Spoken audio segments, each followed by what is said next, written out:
రంగారెడ్డి జిల్లా షాద్ నగర్ లో food poison కలకలం రేపింది. అబ్బరెడ్డిగూడ గ్రామానికి చెందిన కావాలి నరేందర్ తన పెళ్లి రోజు సందర్భంగా ఈ నెల 22న షాద్ నగర్ లోని సాయిబాబా ఫ్యామిలీ రెస్టారెంట్ తో కుటుంబ సభ్యులతో కలిసి రెస్టారెంట్ కి బిర్యానీలో తిన్నాడు.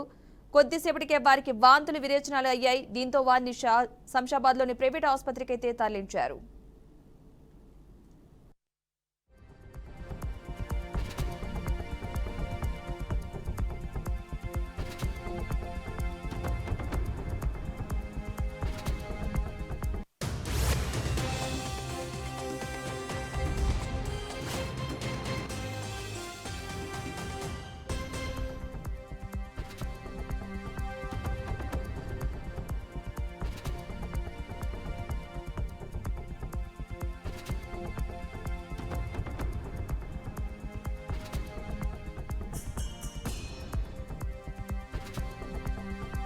You have new messages.